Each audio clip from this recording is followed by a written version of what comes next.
جن لوگوں کا بھی اللہ پر ایمان ہے، آخرت پر ایمان ہے، ان کے لیے دنیا میں سب سے زیادہ قیمتی چیز ہدایت ہے، ہدایت۔ قرآن مجید میں اللہ تعالیٰ نے اپنی بہت ساری نعمتوں کو ذکر کیا ہے۔ یہ وہ نعمتیں ہیں جو اللہ نے انسان کو دی ہیں۔ أَلَمْ نَجْعَلْ لَهُ عَيْنَيْن، ہم نے تمہاری آنکھیں بنائی، وَلِسَانًا وَشَفَتَيْن، زبان دی، کان دیے، فَجَعَلْنَاهُ سَمِيعًا بَصِيرًا، انسان کو سنتا اور دیکھتا بنایا۔ یہ سب کی سب نعمتیں اللہ کی طرف سے ہیں۔ یہ نعمتیں خود بخود نہیں بن سکتی۔ ہمارے کان میں سننے کا عمل اتنا پیچیدہ ہے، آواز کی لہریں جا کے ٹکراتی ہیں اور وہ وائبریشن پیدا کرتی ہیں، ان وائبریشن سے ریز نکلتی ہیں، وہ ریز پھر الیکٹرک ریز میں کنورٹ ہوتی ہیں۔ وہ پورا ایسا خاندانی پیچیدہ سسٹم لگا ہوا ہے کہ وہ خود بخود بن نہیں سکتا۔ ہمارے فزکس کے ٹیچر تھے، ان کی اچھی بات یہ تھی کہ وہ جب فزکس کے اصول بیان کرتے تو اللہ کی کبریائی بھی بیان کرتے تھے۔ وہ پہلے زمانے میں ٹیچر اب بھی ہوتے ہوں گے، لیکن ہمارے زمانے میں ذرا زیادہ ہوتے تھے اس طرح کے ٹیچرز۔ تو ایک ڈاکٹر کے بارے میں تحقیق بتا رہے تھے جو کان کا بہت بڑا کوئی اسپیشلسٹ گزرا ہے ماضی میں، گوروں میں۔ تو وہ بتا رہے تھے کہ جب اس نے کان پہ ریسرچ کی کہ کان سنتا کیسے ہے، تو غیر مسلم تھا وہ، لیکن بے اختیار اس کے زبان سے یہ الفاظ نکلے کہ جو اس کان کو بنانے والا ہے وہ کیسا سمیع بصیر ہوگا، وہ کیسا سننے والا ہوگا، جس نے سننے کا ایسا پیچیدہ آلہ انسان کو بنایا اور انسان کی کھوپڑی میں دو طرف فٹ کر دیا تاکہ ادھر سے بھی سنے اور ادھر سے بھی سنے۔ لا الہ الا اللہ، یہ ایوالو ہونے کا نتیجہ نہیں ہو سکتا۔ میں جو یہ نظریہ ارتقاء پہ اتنا بولتا ہوں نا، اس لیے کہ یہ نظریہ تمہیں جہنم کا ایندھن بنا دے گا۔ تم نے اس کی بیس پہ خدا کا انکار کیا ہے، وہ ہلکا کام نہیں کیا۔ تو اللہ نہیں چھوڑے گا۔ آپ کہہ دو کہ ہمارے کان ایوالو ہو کے بنے ہیں، ہمارا دماغ ایوالو ہو کے بنا ہے، آنکھیں ایوالو ہو کے بنی ہیں، پھینکتے رہو۔ پھینکنے پر گورنمنٹ کی طرف سے کوئی پابندی نہیں ہے، پھینکتے رہو، اللہ نہیں چھوڑے گا۔ جو ہمارا سیکولر طبقہ ہے ہماری اس طرح کی باتوں سے اور زیادہ طنز کرتا ہے کہ دیکھو ان مولویوں کے پاس دلیل تو ہوتی نہیں ہے، جہنم کی وعیدیں سنا رہے ہوتے ہیں۔ سائنسدان بات کرتے ہیں دلیل سے، اور یہ مولوی بات کرتے ہیں دھمکیوں سے، جہنم میں جاؤ گے۔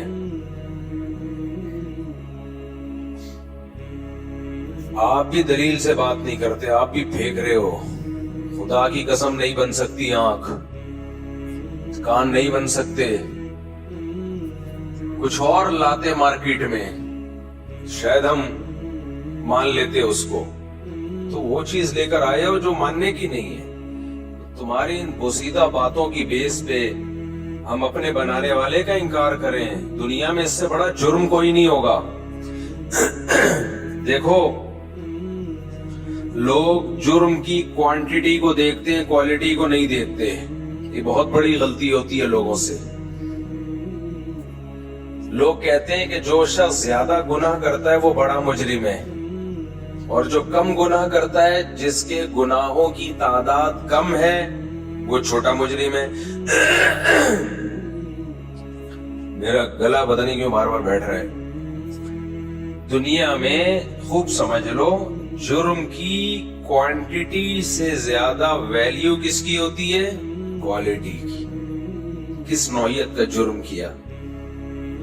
دیکھو، ایک آدمی نے چوری کی, مسجد سے چپل چوری کیے. ایک جرم کیا اس نے کہ نہیں کیا؟ پھر اس نے کیا کیا, ایک دن کوئی شخص گزر رہا تھا, اسے رکھ کے بلا وجہ تھپڑ لگا دیا. یہ بھی ظلم ہے. کتنے ٹوٹل گناہ ہو گئے اس کے؟ 2.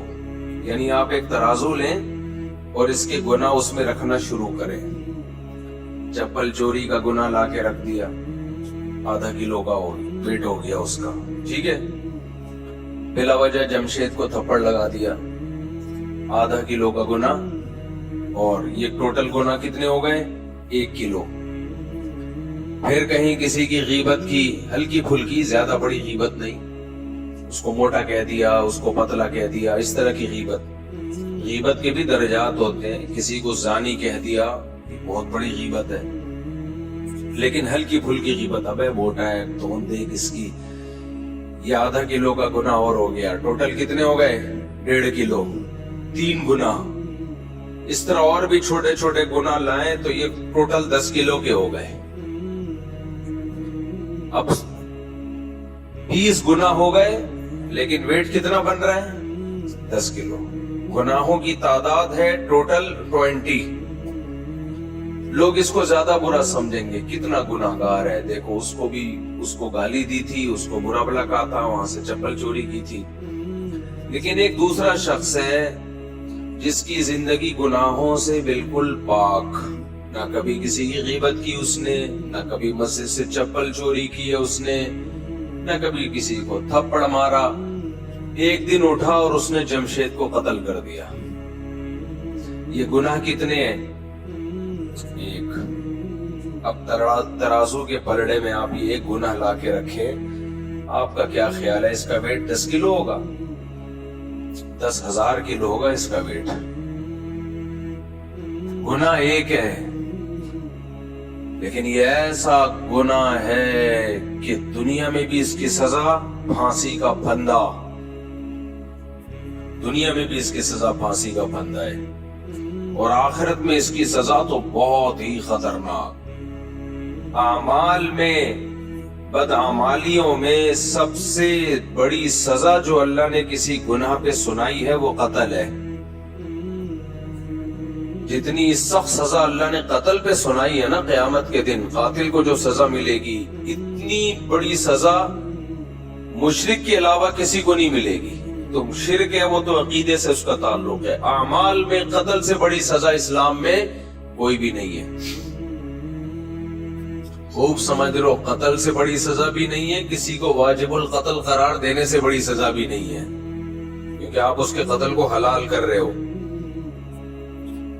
یہ بھی آج کل پھر میں اس پہ بات کروں گا سوال جواب کے سیشن میں, کہ بات بات پہ فلاں واجب القتل, فلاں واجب القتل. تو سب سے زیادہ اسلام میں کسی چیز کی اگر کوئی ویلیو ہے نا تو انسانی جان ہے, انسانی جان. میدان جنگ میں بھی لڑائی ہو رہی ہے, ایک شخص نے کلمہ پڑھا, صحابی نے سوچا کہ یہ تو موت کے ڈر سے پڑھ لیا ہے اور قتل کر دیا. آپ صلی اللہ علیہ وسلم کس قدر غضبناک ہوئے. ان صحابی نے کہا یا رسول اللہ, انہوں نے تو موت کے ڈر سے کلمہ پڑھا تھا نا, ابھی میدان جنگ میں آمنے سامنے کھڑے ہوئے. تو آپ نے فرمایا ہلا شققت قلبہ, تم نے اس کے دل کو چیر کے دیکھا تھا. تو قتل نفس یا واجب القتل ہمارے ہاں سب سے ہلکی اور سستی چیز بن چکی ہے, اور مذہب کا لیبل لگا کے. تو خیر, تو آپ نے کیا کیا, ترازو کے دوسرے پلڑے میں لا کے رکھا قتل نفس. گناہ کتنے ہیں؟ 1. کوانٹیٹی نہیں ہے, 10 20 15 40 گناہ نہیں ہے, بلکہ کوالٹی وائز یہ سب سے بھاری ہے. یہ بہت بھاری گناہ ہے. ایک گناہ ساری زندگی کی ساری نیکیوں کو چٹ کر جانے کے لیے کافی ہے. ہم سے غلطی یہ ہو رہی ہے کہ آج بھی ہم لوگوں کو ناپنے کے لیے یہ دیکھ رہے ہوتے ہیں اس کے اعمال میں کتنے گناہ ہیں, کتنی غلطیاں کرتا ہے. یہ کتنی مسٹیکس کرتا ہے، یہ نہیں دیکھتے کہ کس نوعیت کی مسٹیک کر رہا ہے، کس نوعیت کی غلطی کر رہا ہے۔ تبھی اسلام کا انسانیت کو جانچنے کا پیمانہ الگ ہے اور عام لوگوں کا انسانیت کو جانچنے کا پیمانہ الگ ہے، ہر ایک کے پیمانے الگ الگ